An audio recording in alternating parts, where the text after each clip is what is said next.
So in the last video, we had a look at using the amazing and powerful VocAlign to quickly align these phrases of our background harmony stacks over top of the lead vocals. Now, whenever I'm doing work that requires me time aligning a lot of different elements, a lot of the times I'll do the time alignment first because I want to treat the vocal tuning where I'm dealing with contiguous audio regions. So my next step after creating this is that I would probably want to consolidate these down into a contiguous audio event. And that means rendering all these effects in and printing them. So what I'm going to do over here is I'm actually going to go ahead and do the same thing that I've done in this instance, where I'm going to create an audio part here as a backup. So I'm going to highlight all of these. And like I said, in Studio One here, I'm going to just put my grid mode on and I'm going to create this audio part. And now I'm going to take this and I'm just going to make a copy of this and I can just option drag this down the timeline. And of course, we're going to go ahead and mute that. And now over here, I'm just going to go ahead and let's just trim the back end back a bit. So we only need it to be about this long. And now I'm going to go ahead and I'm going to render. And that's going to create contiguous audio events right across. Even though we have all of these events underneath, it's just going to go ahead and it's going to flatten them out. So let's go ahead and do that now. Okay, so that's it. So now we have a consolidated audio clip which represents our vocal stacks. Let's have a quick listen to them one more time. But this ain't love, this ain't love, just And then from here. go through. This ain't love, this ain't love. And then the last line. Two. Okay, so those sound awesome. So the only thing I need to do now is pitch correction. So I still have these all highlighted as we just created the contiguous regions or clips. So let's go ahead. I'm going to use my shortcut in Studio One to edit with Melodyne. So now it's transferring all of these audio clips into Melodyne, and I have that through the ARA integration.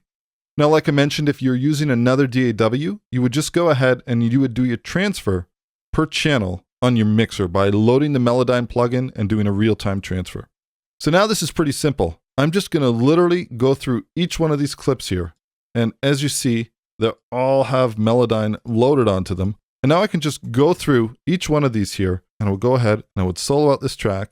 Now, one little trick that I like to do when I'm editing and doing pitch correction is, in addition to listening to the background music, what I might do is also listen to the lead vocal.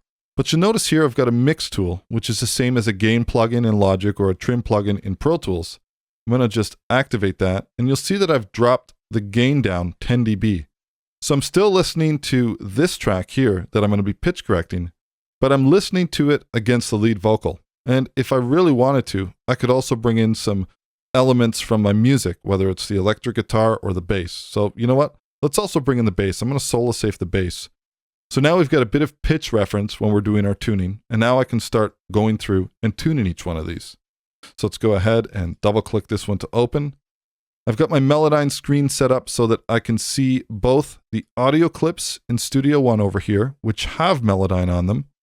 And then I can also see my Melodyne window. And then you'll notice, because I'm running Melodyne Studio, that I have access to all of the clips that are currently loaded into Melodyne. And if I wanted to see those as a reference or, adjusting the pocket, I could bring those up here as well. But it gets a little bit cluttered, so I think I'm just going to do them one at a time. Okay, let's hop out of grid mode here. This ain't love, this ain't love, just what broken hearts go. Okay, so at this point, I would just go ahead and I would do my tuning as I normally would. So I'm just going to choose my tool and we'll start. I'm going to tune this by ear. One thing though, probably going to kill my reverb. It's a little bit too much. This ain't love, this ain't love. Okay, so this one's flat over here.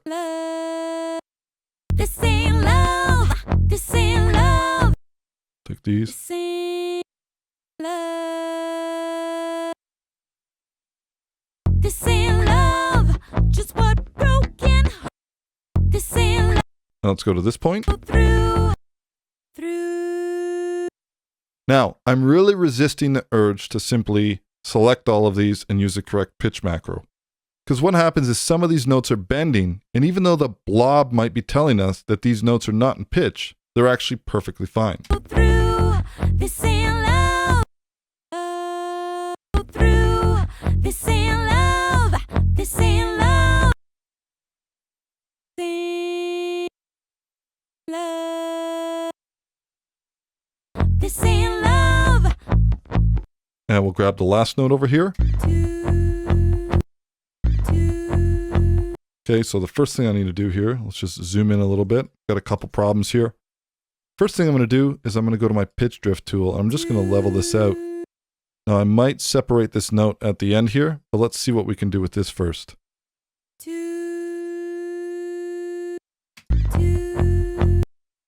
Okay, maybe I'll level this out a little bit more.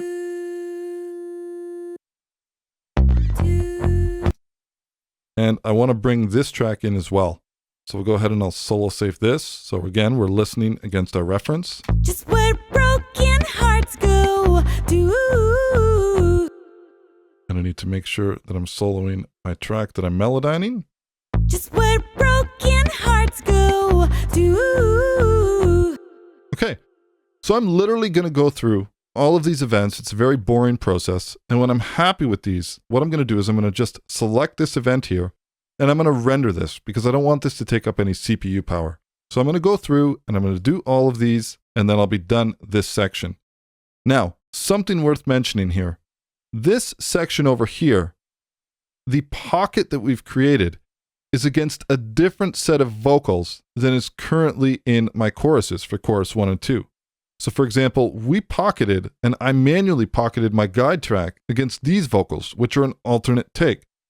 So if I wanted to copy in any of my work, for instance, all this work I'm doing on the back end here, I would have to make sure that I have the same edits happening on the track here, which would be bringing in these tracks for both chorus 1 and chorus 2, and then making that splice in this section and giving the back end of the original takes if I wanted to. Now that's something I'm going to have to make my mind up on. But in the meantime, what I'm going to do is I'm going to go ahead, I'm going to do all the pitch correction for these stacks, and I'm going to use the exact same workflow I did here to do chorus 1, chorus 2. I'm going to make some decisions as to whether I want to commit to this edit of the chorus 1 and chorus 2, or whether I want to go with the original edit I have here. And then last but not least, I have to take a look at these haze over here. Because I've already gone ahead and I've time aligned and pitch corrected all of these other elements. But you know what? These haze were not sounding too bad to me. But maybe what this might be a good time to do is really quickly, let's go ahead and I want to play from, let's say, the middle 8 over here. But one thing that I got to do, we have to remember that on my lead vocal track, I brought this down 10 dB because we had this track solo saved when we were pitch correcting our vocals.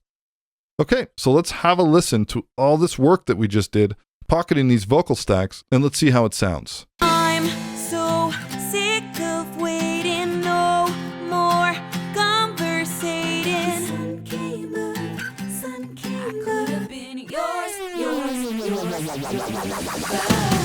This ain't love, this ain't love, you.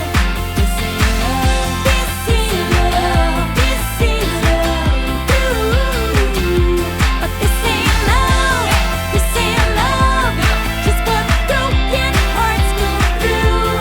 This ain't love, just what broken hearts go through.